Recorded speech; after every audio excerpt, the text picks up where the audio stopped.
Welcome back, everyone. I'm Gibby or Grace, whatever you prefer, and today I'm back with what I think is my best yet Yulgar only video. And Yulgar only video is part of a series where I do a quest to get strong gear with only items from easily accessible shops. Today, the quest we're going to be taking on is the Moderator Gauntlet Challenge in the Guardian Tower.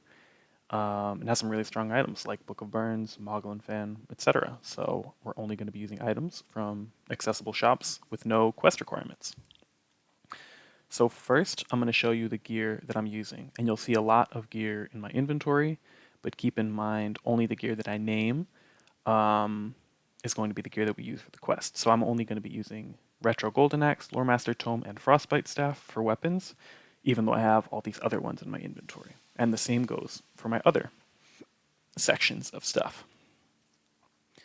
So I'm going to show you the gear, and then I'm also going to show you a couple of last-minute preparations for the quest, including refilling your potions and getting a temporary guest to boost your healing. Since the Moderator Gauntlet is very difficult, or relatively difficult, for new players, I was only able to find a method for a mage build. So you need intellect, endurance, and charisma. If you're an adventurer, do intellect and endurance first, and charisma second. This method does work for adventurers, by the way, and I'll get into the details of like what's slightly different for adventurers later on. Anyways, as I was saying, I'm going to show you the gear, and for Guardians, the gear costs less than 300 million, and if you do some money-saving strategies, less than 220 million. So that's like 2 days of gold farming, which is very nice for a quest like this. And for adventurers, it only costs 50 mil, which is about the same. Like for adventurers, I can't remember the exact gold cap, but it's about 2 days of farming. So very affordable gear. Very easy to do for new players who might not have the most money stacked up. So specifically the gear. Most of the stuff I'm going to show you is from the Battlon main space, main area, all those shops. Mystic Retro Golden Axe and Frostbite Staff are from Yulgar's shop and Warlick's shop. Frostbite Staff, you can get any ice weapon that's magic. I just picked this one at random. Mystic Retro Golden Axe is, however, required because it helps restore your mana and SP. The armors are both from Yulgar's shop. We're only going to be using Retro Golden Plate and Inferno Plate.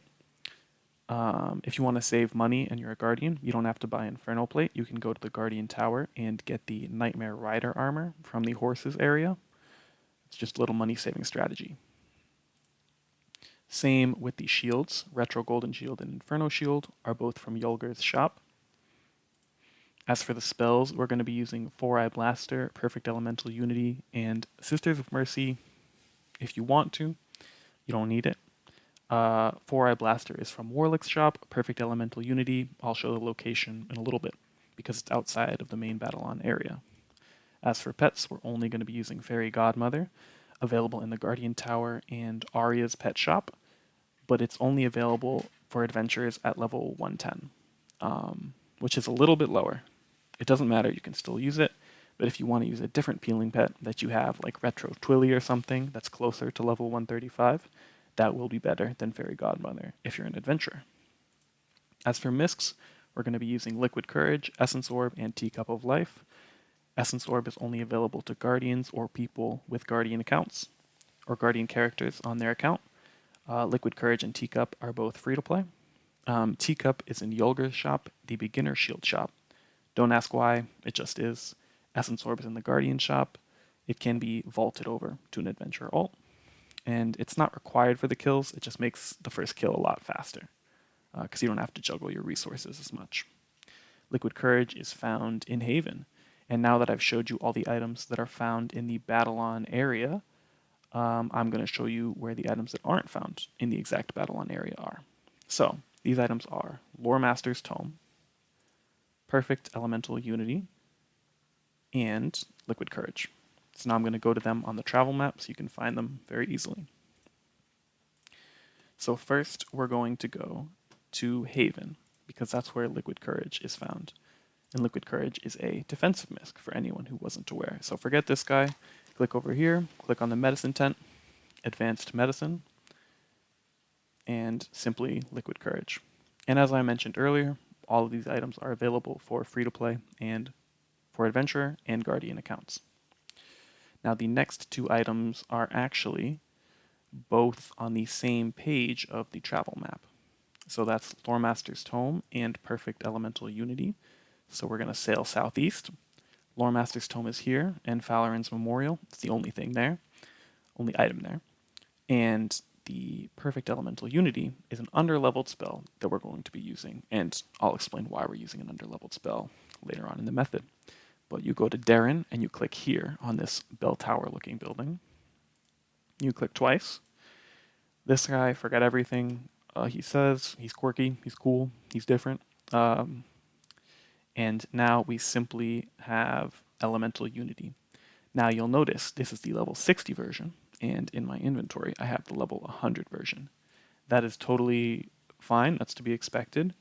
What you do here is you buy Elemental Unity, then you go to battlon.com, use the Manage Account button in the top right, you log in, and then once you're there you'll see a menu, you click on your character list, select whatever character you bought the spell on, go into Upgrade Inventory, go into Spells, and then you can upgrade it twice for gold until it is the level 100 version.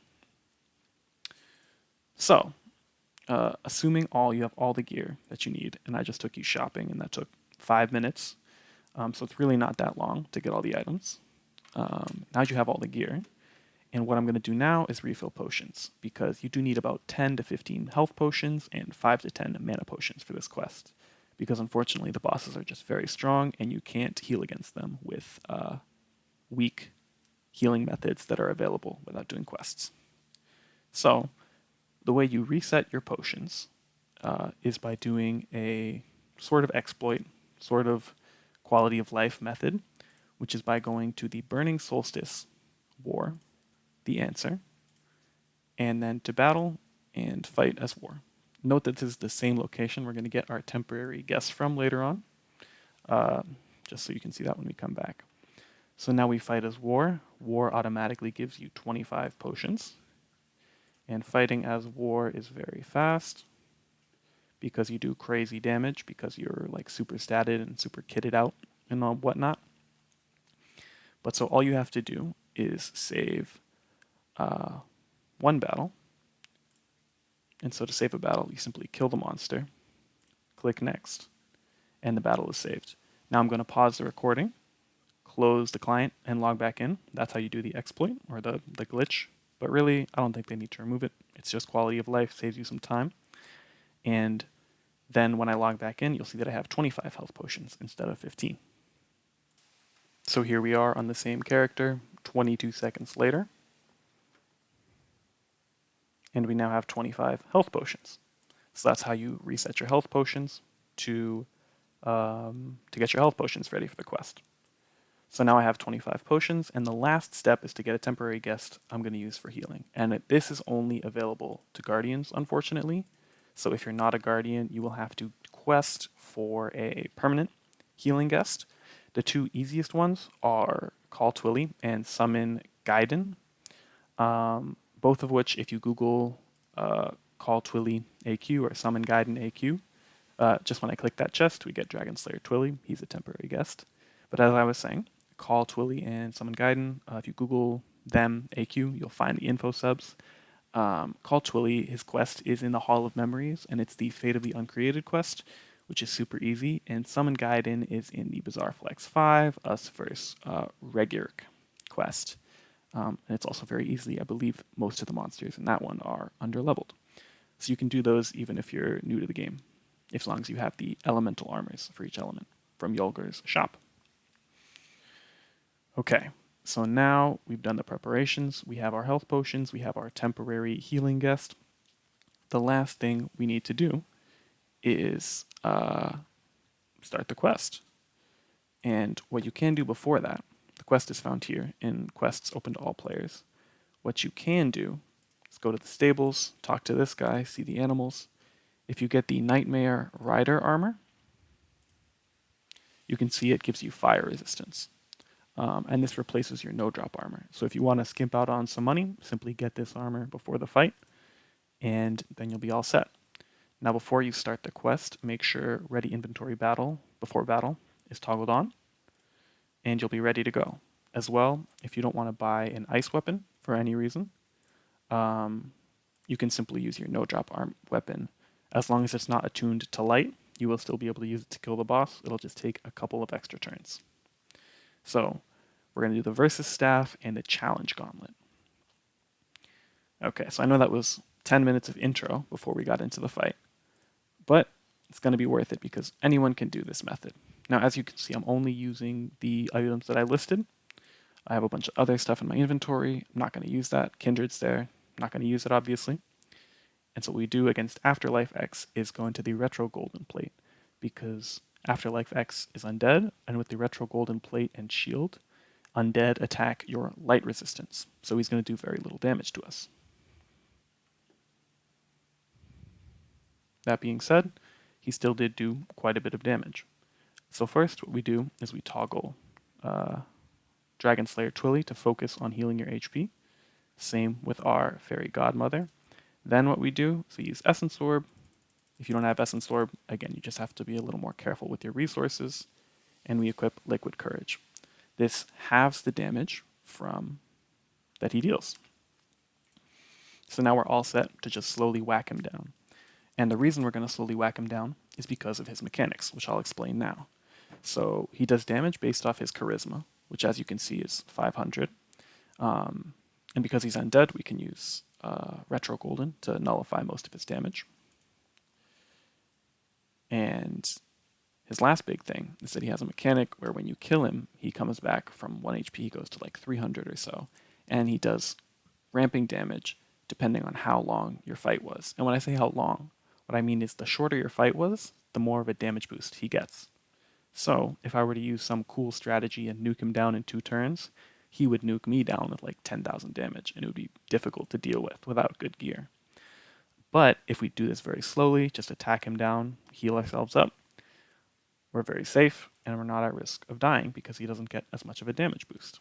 So this is sort of like a slow but steady wins the race. The whole fight, you're simply going to want to keep your HP, pet, and guest out, whatever your options are. If you have slightly different ones, totally fine. They do the same thing. And we're just going to slowly heal up. When we run out of SP, if you're an adventurer, unequip the Misk and just tank it out. Use a health potion or 2 if you need until your SP is back. But if you're a Guardian, just use Essence Orb. It's much faster. So that's pretty much it for Afterlife X, except for one last thing. When he drops below 1000 health, he becomes immune to light damage, and you have to use ice damage or another element instead. So that's why I have Frostbite Staff, a simple magic ice weapon. But again, you can use any weapon. Ice is just the fastest way. So yeah, make sure to end this fight at full HP so that you go into Dragon Ultramaster at full HP, which is the next boss. And I will see you when that fight starts. I will pause the recording, play some music, and then I will restart the recording and explain Dumb's mechanics, Dragon Ultramaster, when I get to that point in the video. So peace. Whoops, didn't mean to pause the recording. I meant to mute my mic. Professional YouTuber, by the way.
So that's how you beat Afterlife X. He's very easy. Whoops. He's very easy if you come prepared and know his mechanics. This next boss, Dragon Ultra Master, fondly known as Dumb, he's quite trickier. So his main thing is that he attacks with harm damage. So you can't really prevent his damage unless you have some very specific gear. And again, using accessible only gear, so we don't have that. He attacks with multi-element damage and harm damage. So the first thing we're going to do is turn him undead using Zorbac's Ally Assist, because even though we can't reduce his harm damage, we can reduce his multi-element damage. So now he has an aura of undeath. He's effectively undead. So all of his elemental damage, not his harm damage, but his elemental damage, will be greatly reduced because it's attacking only our 13 light resist. The second thing we're going to do is get ready to boost our sustain, and we're going to do that by using Teacup of Life. Now, Teacup of Life, it does pretty much dig all, except that it increases all your incoming healing by 10%. So, if we're healing 200 a turn from our pets and guests, and we're healing 1,000 when we drink potions, it comes out to a lot over a 20-turn fight or so. So Dumb's mechanics that make him a difficult monster to fight are the fact that 1, he can stun you, 2, he can give himself celerity, and his big thing is that he has an ability called daydreaming. As you can see, immune to certain elements based on daydreams. So what this means is that when you hit him with an element, so let's say I hit him with a 3-hit fire spell. The first hit of the fire spell will do full damage, but the next 2 hits will do 0 damage because he is immune to that element, because he's daydreaming, in quotes, about it. During his first third of HP, he's only immune to 1 element at a time. So you can attack with a fire spell, then an earth spell, then an ice spell. He'll only be immune to 1 at a time. During his second phase, he's immune to 2 elements at a time. So you have to attack, you have to rotate through at least 3 elements to do damage to him. Finally, during his third phase, which is the last third of his HP, he's immune to 3 elements at a time. So you have to have 4 different damage sources to rotate through to deal damage to him. The way we're going to negate this is we're going to use a spell that does 1 hit of multiple elements. So the 2 spells we have are 4-Eye Blaster and Perfect Elemental Unity. 4-Eye Blaster hits with light, earth, water, and fire, and it hits each time with 1 hit. So you hit with light, he's immune to light. Then you hit him with earth, he's immune to earth. Then you hit him with fire, he's immune to fire. Then you hit him with water, he's immune to water. And all that happens in 1 turn. So the next turn you can hit him with light again, and he won't be immune to it, etc. Now, Perfect Elemental Immunity is a little bit better than 4-Eye Blaster in theory because it hits with all 8 elements, but because it's under-leveled, it performs worse. So for the first 2 phases, we don't use Perfect Elemental Unity because the accuracy is much lower and the damage is much lower. However, once it gets to the 3rd phase, because your accuracy isn't quite good enough to guarantee hitting all 4 hits of the spell, I'll run you through an example. Say you use 4-Eye Blaster. Let's see what happens. So I hit with light, I hit with water, I missed with earth, and I hit with fire. Now, imagine he's in his 3rd phase, so he's immune to light, fire, and water, but not earth. So, if I attack and I hit with light and fire and then earth and water, he's immune to light and fire, and the only thing he's not immune to is earth and water by that point. So, I'm dealing much less damage to him. Perfect Elemental Unity hits with all 8 elements. So, he's much more likely to get hit by some of them that he's not immune to, and that's why we switched to it halfway through the fight. As you can see also, I didn't mention this, but 4-Eye Blaster sometimes hits with harm damage, like it does now. Dragon Ultra Master has resistance to both harm and void damage, so we don't want that to happen, but it's RNG, and I've tested other methods. 4-Eye Blaster is still the way to go in terms of outputting damage. Okay, well, we got kind of unlucky. We got 3 harm procs in in a row, but that's okay. So we have 2 ways to regain mana. We have, well, 3 ways. Mystic Retro Golden Axe restores a little bit of mana when you hit with a light hit of a spell. We have Lore Master's Tome, which can draw mana, but instead, because this boss fight is really just quite difficult, we're going to be using mana potions. Potions are a little cheesy. A lot of people think they're kind of cheaty. Don't worry about it. Just use potions. And the same will go for health potions. Since he does a lot of damage, to be honest, he's not hitting as hard as he usually does. But since he does a lot of damage, we're going to have to use health potions as our HP gets lower. And basically, the cycle with Dom is you cast a bunch of spells, use a mana potion, eventually you start taking a lot of damage, so you use health potions to get back up. And that's pretty much the boss. I'm going to mute my microphone now because I've explained the method until the third phase. And then when I get back to the third phase, I'll show you guys what I'm doing and why I'm doing it, re-explain why we use perfect elemental unity. As you can see, I got stunned. And then I will get ready to get you into the next fight, which is Carandor. So I will play some music now, and I will see you again when I get down to low HP.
So as you can see, I actually switched to perfect elemental unity during the second phase instead of the third phase, mainly because I was missing so much and my dim just getting nullified.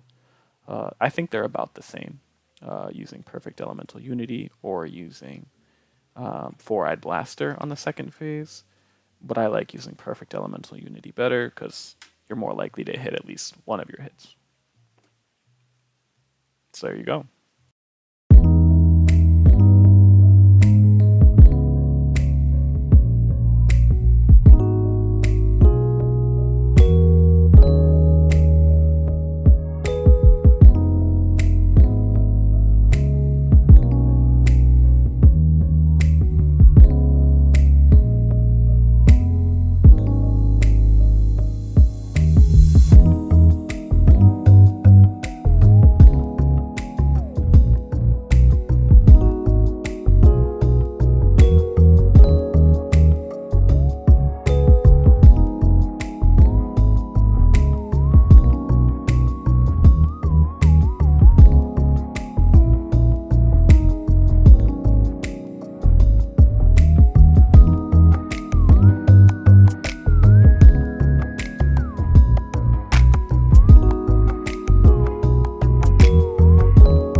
Okay, so there we are. We beat Dumb.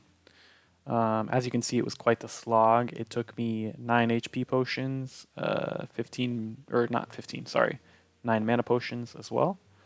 So it does take quite a while. And for this next boss, it was important to have ready inventory before battle, excuse me. But for Carandor, you 100% need it, and you'll see why. So, Carandor's gimmick is that he nukes you using all of his HP, all of his SP, and all of his MP. And when I say nuke, I mean nuke. So he can hit you for like a damn truck. He can hit you for like 4K on 14, 13 resist. So he's pretty crazy. So that's why we have to end the fight with Dumb at full HP. So just use potions when he's low on HP and finish him off afterwards. The easiest way to manage Carandor is to use 2 initiative boosts to beat him. So if you use Lucretia's ambush potion and something like H series armor, you can win it very easily, and you can use Sisters of Mercy to cut his damage in half on his first turn, so that his nuke doesn't kill you. I'm not going to do that because that's like gear I'm assuming that you might not have. So instead, we're just going to face tank it with 250 endurance. I'll stop talking and I'll just show you. Look, he's doing all this stuff. He's pulling out all this the jutsu on me, bro. Like sending me to the Shadow Realm, whatever.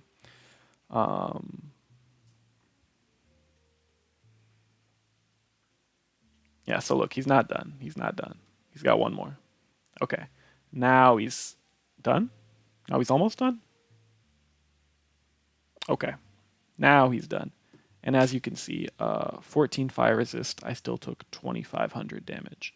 So this guy's no joke. If you don't know he's coming, you'll surely die. You might take a lot more damage if he gets a bunch of lucky strikes, but I've never seen more than 4,000.